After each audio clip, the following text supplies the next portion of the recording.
could do it all by yourself. You don't need to hire anyone. All you have to do is take a few courses, watch a few YouTube videos, and you're good to go. Now, I understand that not everyone is going to be able to hire other people right out of the gate. However, have you ever come across one of those beautiful Instagram graphics? They either have inspirational quotes or offer business advice. Now, if you're a new business owner, you have probably come across these as you're looking for inspirational accounts to follow or business gurus to follow. Well, I wanted to let you know that sometimes you can't take that business advice at face value because there's probably so much that goes underneath doing the things that they are mentioning on those quote graphics. So today I'm sharing some of the worst business advice I have come across online that could probably steer you in the wrong direction if you're a new business owner. So if you're interested in hearing what advice I think is some of the worst advice you can follow as a new business owner, keep on watching. Hi there, it's Sewa, and welcome to another episode of the She's Off Script podcast. Before we dive into this list, I want to make sure that you've subscribed and hit that notification bell so you don't miss our next episode. We release new ones every Thursday in both audio and video format. All right, let's dive into it. Bad piece of advice number one is to start where you are. I understand where they're coming from on this advice, and it's really meant to encourage you to not get stuck behind your perfectionism, because I know sometimes perfectionism stops people from getting started. That being said, I feel like people take this as a license to start sloppy, and there are some industries where your sloppy first draft is just not an acceptable way to come onto the market with your products and services. And once you come out there and you are known as the brand that has a sloppy product that really does not measure up to what's out on the industry, you probably won't get another chance to earn back the trust of your consumer. So I would encourage you to start small. Start small versus starting where you are. Start small in an area where you feel comfortable that you can deliver something that you can be proud of putting your name against, something that will actually solve a problem for your potential customers. After you start to get their feedback, you can start to improve on whatever you have put out there. But make sure that that first impression you make is a good impression. Absolutely start with what you have, but make sure that the arena that you've chosen to start in isn't one that's just entirely new to you or so new that you're not going to put out your best foot forward when you're first starting. The next piece of advice I hear often is telling people to follow their passion and they will never work a day in their lives.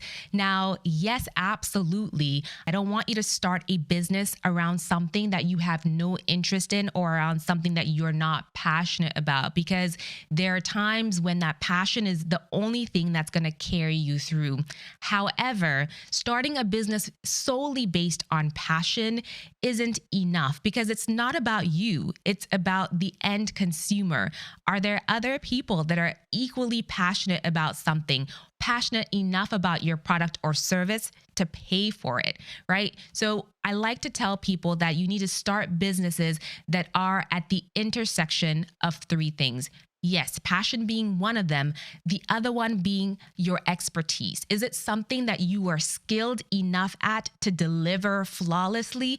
And finally, is it something that solves a problem for someone who's willing to pay for your solution, right? So if you have a business idea that's at the intersection of those three things, then absolutely follow your passion, but don't build a business solely based on passion. Bad advice number three is that you don't need to be the face of your business. I know this is a conversation I often have with new business owners because they don't want to show their faces. They don't want to be the face of their business. I absolutely understand where you're coming from. A lot of people are not extroverts and they don't want to have to be the spokespeople for their businesses. They don't want to be out there chatting people up about what it is that they do. I get it. However, if you don't feel comfortable being the face of your business, there needs to be a face of the business. So we're probably all familiar with Flo from Progressive. The owner of Progressive isn't the person we see on commercials or online talking about the merits of Progressive. It's Flo. Of course, Progressive has the money to hire actors. You as a new business owner may not. So here are a couple alternatives I would encourage you to consider if you're not as comfortable being the face of your business. One, if you have a product or a service that people have already tried, I would encourage you to get some sort of a review from them, a verifiable review that people coming across your product or service for the first time can see the face of an everyday person and their review and know that, okay, someone else out there trusted this brand enough to purchase from them. Therefore, after reading a few reviews, I'm confident enough to purchase from them. This is called user-generated content. So for example, if you're a business who sells sunglasses or shoes and customers tag you as they are wearing these things, you can then repurpose that content and put that on your Instagram feed, put that on your website. So when new people come across you, they see the faces of other people who are wearing and using your products, and that gives them some sense of comfort when they are thinking about purchasing from you. In the online space, you as a business owner need to build what we like to call the know, like, and trust factor. People need to feel like they know you, they like you, and they trust you. And oftentimes they are able to get to that level of comfort when they have a story they can latch onto, when they have a face they can latch onto. So in the absence of you specifically being the face of your brand and the spokesperson of your brand, you need to find ways to use other people as vehicles to share your story, to share the value of your brand, and also to let people associate some sort of face with the product or service that you are selling. So think through this. No, you don't necessarily need to be the face of your brand. However, there needs to be a face of your brand. Bad advice number 4 is that you need to raise as much money as possible right away. And this goes hand in hand with the misconception that you need a lot of money to launch a business. In fact, our episode 144 guest, Janice Omodeki, said it best when she said that she did not raise venture capital until years down the road because her company went through so many iterations. The version of the product that she started with is night and day from where she is now. So imagine if she had gone and raised money and poured millions of dollars into that version one of her business. Honestly, that would have been a waste because she was able to bootstrap and get her company to a point where the outside capital that she raised was just gasoline on a fire that was already burning strong. So consider that. The other thing people don't realize is that depending on the kind of capital you raise, you are introducing more cooks into the kitchen of your business, so to speak. When people give you money, they are entitled to an opinion, and also you have some sort of an obligation to them to let them know how things are doing. So this adds an additional layer of responsibility on you as a business owner, because not only do you have to focus on the growth of your business, now you also have to focus on catering to those people who gave you money. You probably will have some sort of a board that you're going to have to report to, letting them know how things are going. From a logistics perspective, you will need to set aside time for those board meetings, time to create those PowerPoint decks to give them reports, things of that nature. So before you go out and raise as much money as possible, think about everything we just discussed. You may not need that money right away because you're still trying to figure out what your business needs to look like. You're still going through some trial and error, and that money that you could potentially raise later could be better spent on a later version of your business. The 5th piece of bad advice I've come across is that you need to be a part of team #NoSleep and grind and hustle at all hours of the day if you want a successful business. Now, I understand what people are saying. You can't start a business and not work hard at it. However, That mentality is what leads to burnout.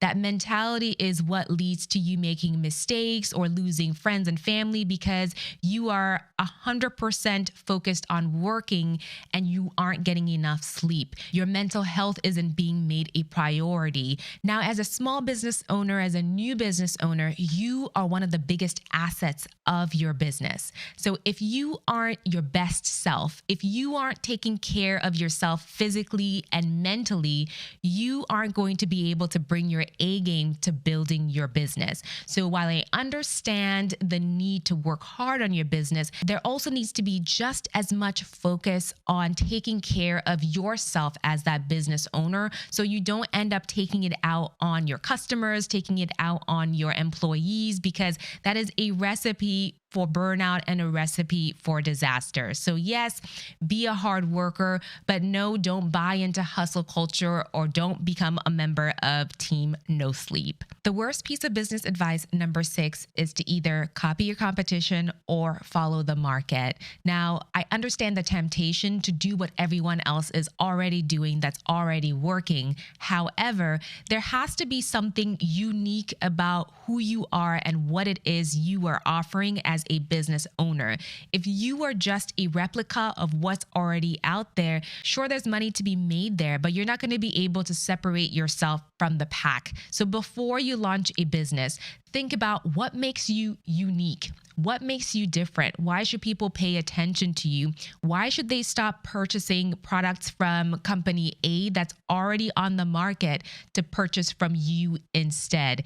Don't take the lazy route by entering the market by doing exactly what someone else is doing because you figure you can just steal a part of the market share from them. Take the time to think through what makes you unique. Find a unique perspective or a unique approach to solving an existing problem. If you're entering an already saturated market, meaning that there are already a lot of players doing the exact same thing, you're probably coming into a market at the tail end where there probably isn't a lot of money to be made doing the exact same thing. So if you're looking to build a business that has a long lifespan, you will need to be innovative about the way you approach things. Think through how you're coming into the market and don't take that conventional advice that's out there about doing something extremely similar or the exact same as the existing competitors. Bad piece of advice number 7 is to work for free. This is most relevant to you service-based business owners out there. You've probably heard the narrative that you should work for free just to get yourself out there. And I understand that, sure, this is a great way to get your services out there and to get your name out there. However, I found that people who value you enough to pay for your products and services are probably going to be the best at spreading the word about the service that they got from you. So value yourself enough to set a fair market rate and go after people who are willing to pay for your service. This is also a great way to figure out whether or not your pricing works. If you're working for free or you're heavily discounting your services, you won't know whether or not the price that you have set is in fact aligning with how much people are willing to pay for the solution or the service or the product that you're offering. So don't cut yourself off at the knees by working for free or offering free products in the beginning, because you're setting yourself back when it comes to discovering whether or not your business is working. Bad piece of advice number 8 is that you could do it all by yourself. You don't need to hire anyone. All you have to do is take a few courses, watch a few YouTube videos, and you're good to go. Now, I understand that not everyone is going to be able to hire other people right out of the gate. However, nobody's going to be 100% expert level at every single thing that's required to launch a business. Nobody's going to be both a graphic designer and a website designer and a CFO. You can't do it all by yourself. So I understand the need to save money, but you will need to be honest with yourself about the things that you are good at doing versus the things that you will need to stay up late at night trying to figure out how to do only to implement something that is not that good looking. So be honest with yourself and hire out, pay people to do the things that you really should not be doing by yourself. Now, there are sites like Fiverr that allow you to hire people in different parts of the world that offer lower rates than you would find in your home country. For them, it's an amazing rate. For you, it's something that's a little bit more affordable as you are launching your business.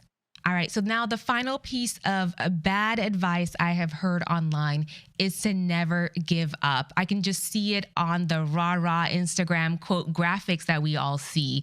And once again, I am all for the spirit of working hard, being persistent, being consistent with what it is that you are working on.